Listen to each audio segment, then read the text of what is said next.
பகவத்கீதையில் 2வது சாப்டரில் 11வது ஸ்லோகம். ஸ்ரீ பகவானுவாச்ச அசோச்யானன்வசோச்சஸ்த்வம் பிரஜ்ஞாவாதாம்ச்ச பாஷசே கதாசோ ந கதாசூம்ச்ச நானுஷோச்சந்தி பண்டிதாக. இப்போ இதுக்குள்ளே அர்த்தத்தை பார்க்கலாம். கிருஷ்ணர் சொல்கிற அர்ஜுனன்ட்ட, நீ கலங்கத்தகாதவர்களை குறித்தும் யாருக்காக வருத்தப்பட தேவையே இல்லையோ அவளை குறித்தும் நீ ரொம்ப வருந்துற. சில சமயம் நீ நல்ல அறிவாளி போல் பேசுகிற, சில சமயம் ஒன்றுமே தெரியாத மாதிரி பேசுகிற. பண்டிதர்களை நன்னா தெரிஞ்சுட்டவா. அவளுக்கு உடலும் ஆத்மாவும் வெவ்வேறுன்னு அவளுக்கு நன்னா தெரியும்.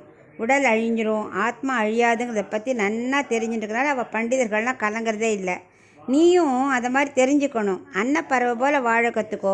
அன்னப்பறவை எப்படி பாலையும் தண்ணியும் பிரிச்சுட்டு பாலை மட்டும் குடிக்கிறதோ அதே மாதிரி இந்த உடலும் ஆத்மாவும் சம்மந்தம் இல்லைங்கிறத புரிஞ்சுட்டு நீ கலங்காமல் இருக்கணும். எல்லாம் பண்டிதர் போல் பேசுகிற, குழப்பமாகவும் இருக்க.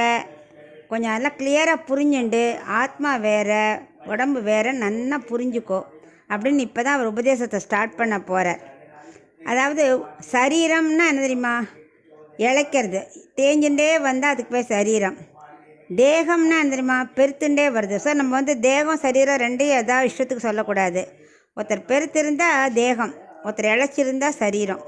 இந்த மாதிரி மாறுதலுக்கு உட்பட்டது தான் உடல். அதை முதல்ல நீ புரிஞ்சுக்கணும்னு அவருக்கு விளக்கமாக சொல்ல ஆரம்பிக்கிறார். ஃபஸ்ட் சாப்டர்லேருந்து இப்போ தான் அவருக்கு உபதேசமே ஸ்டார்ட் ஆக போகிறது அர்ஜுனனுக்கு.